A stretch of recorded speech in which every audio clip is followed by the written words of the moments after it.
en el teléfono a María Eva Verde, feminista, trabajadora de la economía popular, actriz, ex coordinadora de Mecopo, que recién se enganchó a vernos por las redes sociales, actual coordinadora del programa Mercados de Cercanía del Ministerio de Desarrollo Social de la Nación. María Eva, Cecilia, Mariano, te saludan. Buenas tardes. ¿Cómo andan, Cecilia y Mariano? ¿Todo bien? ¿Todo bien? Consulta, ¿María Eva o cómo te dicen habitualmente para no nombrarte mal? Me dicen Eva, mi nombre es María Eva, pero me dicen Eva. Eva, que lo voy a contar al aire, Eva, ¿qué me pasó? Resulta ser, Eva es una referenta de la economía social y solidaria y en algún lado de todos los grupos de WhatsApp yo la vi y la agendé, pues dije, Eva Verde, yo sabía quién era, pero pasó un montón de tiempo y estaba buscando a la gente de la cooperativa Iriarte Verde, que se ganaron un libro.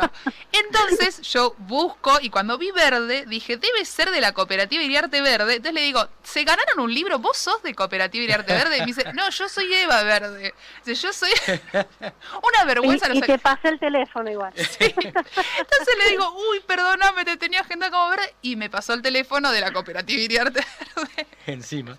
Y de cara rota que soy, porque soy así cara rota. Y que, che, ya que estamos, te podemos entrevistar. Y me dijiste que sí. Así que acá te tenemos.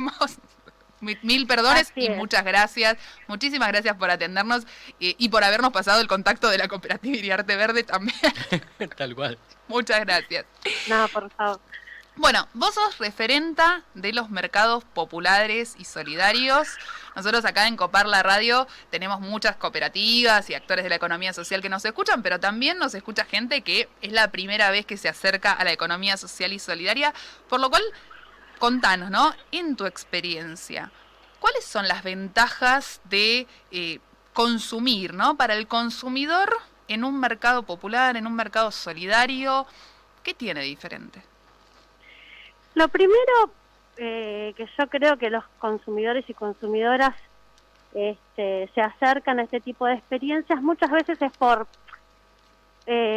buscando un precio, buscando calidad, buscando incluso colaborar con otro tipo de economía, con unidades productivas, con trabajadores autogestivos y autogestivas, pero yo creo que después en el camino de empezar a consumir de otra manera, se empieza a generar primero unos vínculos con quienes comercializan, y después uno se empieza a cuestionar, ¿no? Empieza como a poner en duda las formas de consumo, empieza a poner en duda sus hábitos, que en general el sistema nos lleva a que somos consumidores, somos personas como individuales y que no hacemos actos comerciales que tienen que ver con la conciencia, con la responsabilidad, y a medida de que uno se va metiendo como consumidor y consumidora va descubriendo este mundo que no es solamente comprar más barato, que no es solamente comer más sano, sino que también es como apostar a otra economía, digamos. ¿Sabes que te escucho? Y bueno, digo, compañera, mujer, referenta, me haces acordar a Valeria Muturría, que cuando la entrevistamos en un programa, en uno de los primeros programas que hacíamos en Copar la Radio, nos decía más o menos lo mismo con referencia a las cooperativas de vivienda, ¿no? Uno se involucra por ahí por la necesidad de tener una casa, pero se va metiendo, se va enamorando y va empezando a pensar de otra manera, ¿no? Y me parece como el mismo relato, ¿no? Uno empieza a consumir en un mercado de cercanía, en un mercado popular, porque por ahí estaba cerca o por ahí estaba en el camino al trabajo, pero después se va enterando toda esta forma de consumo diferente, de consumo pensado, y termina metiéndose como te metiste vos y no sale más, ¿no es cierto? Mira, yo empecé justamente como responsable de un círculo de consumo de esta propuesta que es que después terminé siendo coordinadora, que es Mecopo, Mercado de Consumo Popular, que es una experiencia de comercialización que surge de una organización social que tenía varias unidades productivas, que su problema era conseguir un mercado donde colocar los productos. Entonces, digamos, en un momento esta organización se plantea, dice, bueno, así como hacen y desarrollan distintas unidades productivas para generar trabajo y generar un ingreso para quienes participan de esas unidades productivas, cuando empezaron a ver que el problema era la comercialización, porque solamente vendían en el barrio, porque no llegaban a más lugares, no podían generar otros mercados, desarrollaron un grupo que se organizaba y trabajaba específicamente en la comercialización, en buscar estos mercados, en buscar vínculos con los consumidores y consumidoras, y lanzaron los círculos de consumo.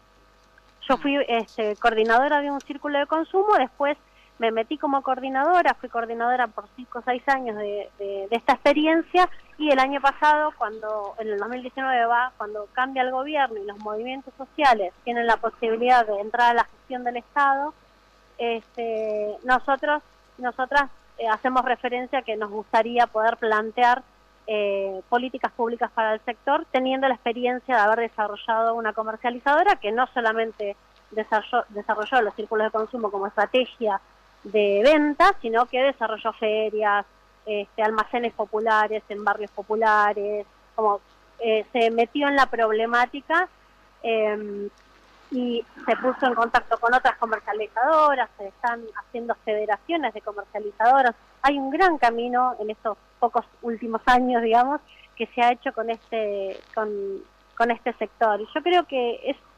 es importante poder llegar al público, llegar a los consumidores y consumidoras para cuestionarse, ¿no? Esto que hablábamos recién. Poder llegar desde un lugar muy básico, como es el acceso al alimento, la necesidad de consumir, que todos tenemos la necesidad de comprar nuestros alimentos, pero a través de esto poder llegar a generar otro mensaje, a llegar a generar otra conciencia sobre lo que consumimos. Con Vale hemos compartido incluso ahí en el Centro Cultural La Cooperación, mesas de diálogo, exposición de políticas públicas para el sector. Creo que es un sector que tiene mucho para aportar en este momento, ¿no? Que tenemos tantos conflictos con los alimentos. Tantos conflictos con los alimentos y realmente a nosotros nos gusta, a nosotras en Copar la Radio y la cooperativa Capacitación y Desarrollo somos muchas mujeres y nos gusta conversar con mujeres y mujeres que son referentas. Y en ese marco, digamos, ¿cuál es la clave para trabajar con perspectiva de género en estos mercados, ¿no? ¿Cómo es el rol del feminismo dentro de los mercados de cercanía, de los mercados populares? ¿Cuál es el trabajo que se está desarrollando o que se debería desarrollar? Mira, en principio hay una cuestión que viene del sistema patriarcal, que es que el consumo de la familia en general lo organizan las mujeres, ¿no? Son las mujeres las que están a cargo de las tareas de cuidado y suelen ser las que organizan el consumo familiar. Entonces, tener el vínculo con estas mujeres, que son las que organizan la compra, por decirlo de alguna manera, en general, siempre genera, digamos, un canal distinto. Hay más oportunidades de plantear otras cuestiones, que no es solamente comprar y vender, que no es solamente un vínculo comercial, sino que nosotros apostamos a generar otro tipo de vínculo.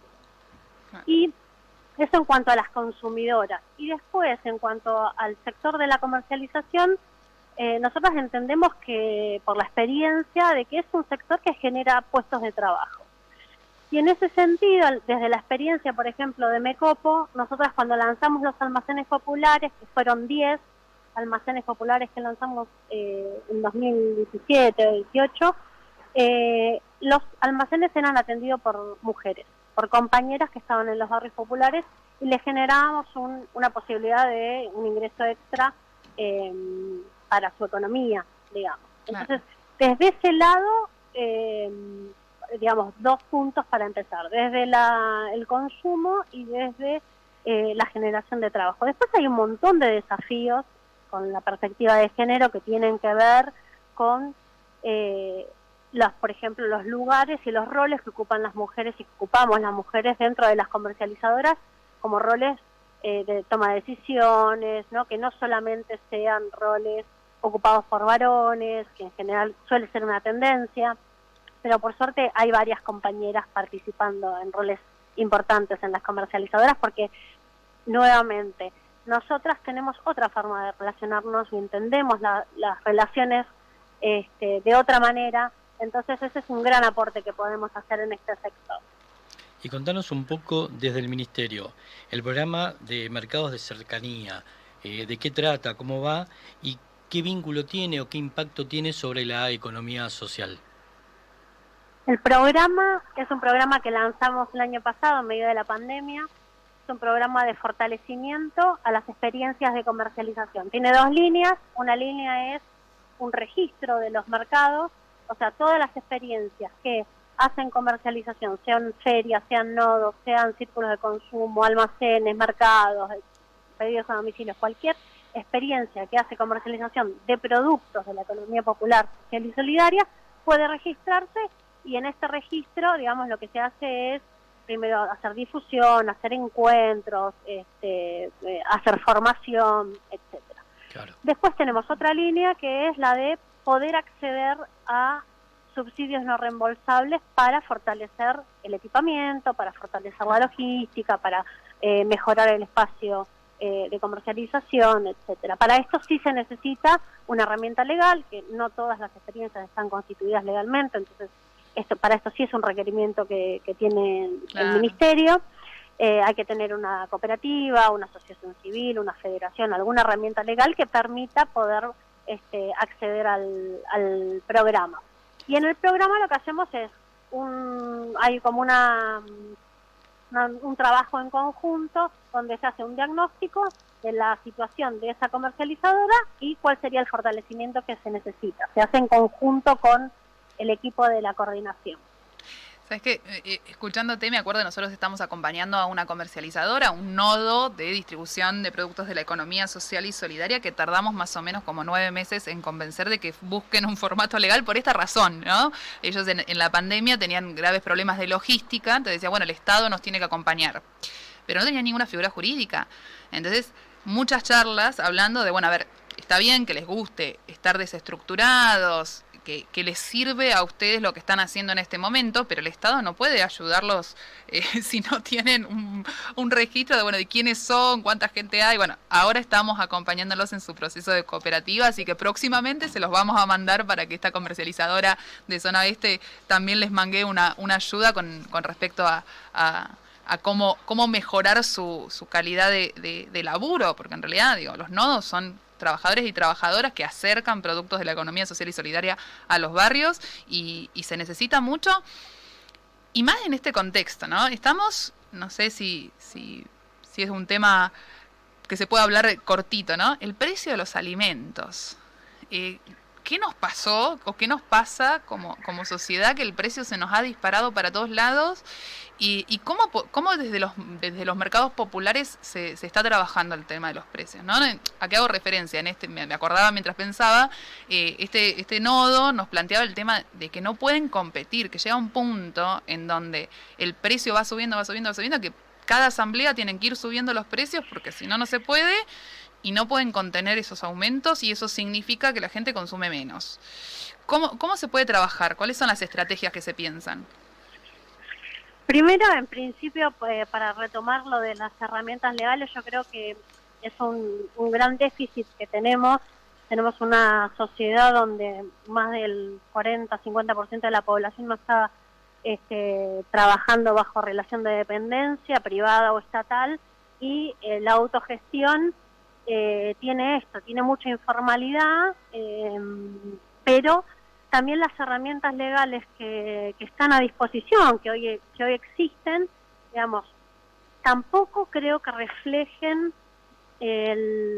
cómo funciona realmente estos espacios, ¿no? Entonces, bueno, siempre hay muchas dudas, porque además hay como mucho miedo, porque formalizarse también implica que que te controlan, que el Estado, digamos, con su aparato, también pone el ojo en estos espacios, y el miedo tiene que ver con que, bueno, no están hechas las herramientas a medida de, ¿no? Está pensada, las herramientas, lleva más libros una cooperativa que una sociedad anónima, por ejemplo. Tal cual, sí. Entonces, que es una locura. O para acceder a un subsidio del Ministerio de Desarrollo Social o alguna ayuda del Estado, cuando sos una población excluida del sistema, porque ese es el sector al que nosotros y nosotras asistimos o ayudamos, te piden más papeles que si... Entonces es como la contradicción misma, ¿no? Yo creo que eso es algo que hay que trabajar. Entiendo que el INAE está haciendo un gran trabajo también con eso. Esperemos que sea una época donde puedan desarrollarse muchas experiencias y puedan lograr la formalidad para tener una herramienta propia y posicionar también al sector. Después, en cuanto a los precios de alimentos, en general, digamos, el problema yo creo que no es el precio de los alimentos de la economía popular, sino la concentración que hay en la cadena productiva y en la cadena de comercialización corporativa, digamos, que son los grandes ganadores incluso de esta pandemia, ¿no? Porque son los que fijan los precios, son los que acumulan, son los que crecen, y no tienen este control del Estado que decíamos que algunas cooperativas tienen miedo, a veces está muy débil, ¿no? Con respecto a los grandes. Entonces son sistemas que ayudan a que se genere concentración, y eso hacia eso hay que apuntar, hay que intentar descentralizar, desconcentrar, democratizar la producción y la comercialización. Yo creo que el alimento y la alimentación en general es un derecho, y el Estado tiene que tomar cartas en el asunto, porque, digamos, si la salud es un derecho, si la educación es un derecho y tenemos establecimientos que se dedican a eso, bueno, el alimento es un derecho y no, el Estado no está tomando las riendas de poder incidir en esa cadena de producción y de comercialización, y solamente intenta ponerle algunas normas, digamos, a los grandes.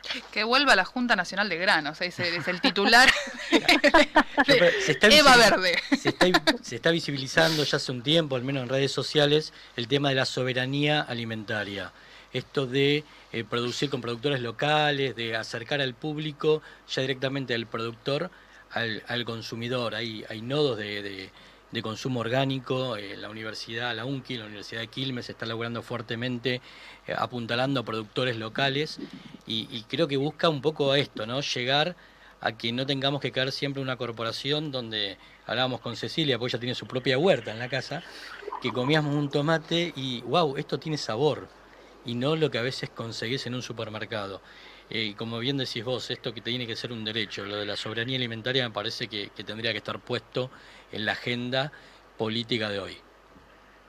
Sí, también vemos que cuando se pone en la agenda surgen las tensiones también, ¿no? Porque claro, cuando el Estado dice no hay abastecimiento de carne o el precio de la carne es muy alta y toma algunas medidas respecto a eso, surgen presiones. Cuando hay un compañero como Nahuel en el mercado central, surgen presiones y surgen tensiones. Yo creo que hasta ahora no se había tomado conciencia de lo estratégico que es el sector de la producción de alimentos, y que estamos en manos de grandes corporaciones. Entonces, y que además es accesible para nuestro sector, porque no es que tenemos que construir un cohete a la luna, es producir alimentos. Entonces es posible. En un país lleno de campo, que tiras cualquier cosa y crece. Y genera trabajo.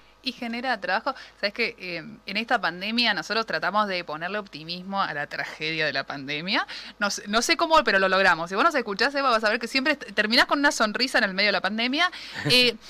En ese margen, nosotros lo que vimos, y creo que desde el lado más chabacano de la gente comprando harina súper reprocesada y haciendo bizcochuelos en la familia, hasta los que empezamos, como es mi caso, a tener una huerta orgánica producto de la pandemia y el encierro y la necesidad de tocar verde, creo yo, y creemos desde nuestra COPE, me parece, que toda la pandemia nos ha llevado a reflexionar sobre un montón de cuestiones. No solo la crisis que generó la pandemia en cuanto a lo económico, empezó a despertar nuevamente, como toda crisis, el interés por la economía social y solidaria, sino este tiempo de encierro, de aislamiento, nos hizo replantearnos un montón de cuestiones como sociedad. Y hemos visto que muchos de estos nodos de comercialización, principalmente el año pasado en la primera etapa de aislamiento más profundo, crecieron un montón. Hay ahí una mezcla entre siempre la economía social y popular en crisis florece, más que los que se empezó a visibilizar, hay un camino de esperanza. Yo creo que sí, que las crisis traen oportunidades. También hay que ser muy inteligentes para que no nos deje más precarizados y precarizadas que antes, ¿no? Hay que tomar cartas en el asunto y poder aprovechar la crisis en favor nuestro. Hasta ahora, la pandemia, los datos que arroja es que hay menos ricos más ricos y más pobres más pobres. Que la brecha entre el que más gana y el que menos gana es más grande, pero sí es verdad que en el sector de las comercializadoras de la economía popular ha crecido. La pandemia ha hecho que exploten, que desarrollen más estrategias de venta como los pedidos a domicilio, que muchas no lo tenían, que multipliquen los volúmenes de venta, y esto llevó a que generen nuevos puestos de trabajo en la producción y en la comercialización. Además, creo que la pandemia sí lo que ha hecho, como en general a la sociedad, es como un juego de la silla que para la música y ¿dónde estamos sentados y sentadas cada uno? Bueno, eso hizo visibilizar, ¿no? Unos están en un banquito y otros están en un sillón de cuero, y también nos hizo pensar ¿qué necesitamos para vivir? ¿Cuántos pares de zapatillas necesitas? ¿Tenés que ir al shopping toda la semana? ¿Cuántas? ¿No? ¿Qué tenemos que consumir realmente? Repensar el consumo. Mil gracias por estos minutos, Eva. Realmente nos gustaría, cuando termine la pandemia, te vamos a invitar al estudio para poder seguir charlando con vos y nos sigas contando el desarrollo de los mercados solidarios. Y terminamos como empezamos, hablando de Iriarte Verde. Te dejan mensaje en las redes que la cooperativa Iriarte Verde dice: atención al golpe del periodismo hegemónico a la dirección del mercado central. Te estaban escuchando los compañeros de Iriarte Verde, que fueron un poco los que trajeron a que nos contactemos con vos. Así empezamos, así terminamos. Mil gracias por estos minutos, Eva. Un abrazo a todos y a todas, y estamos en contacto, cuando quieran, a disposición. Muchísimas gracias. Se nos fue. Feminista, trabajadora de la economía popular, actriz, es coordinadora del MECOPO, actual coordinadora del programa de mercados de cercanía del Ministerio de Desarrollo Social de la Nación, que nos tiró un montón de títulos. Sí, tenemos para titular. No lo dijo, lo dije yo, que vuelvo a la Junta Nacional de Granos, es así como el coronario de la entrevista con María Eve.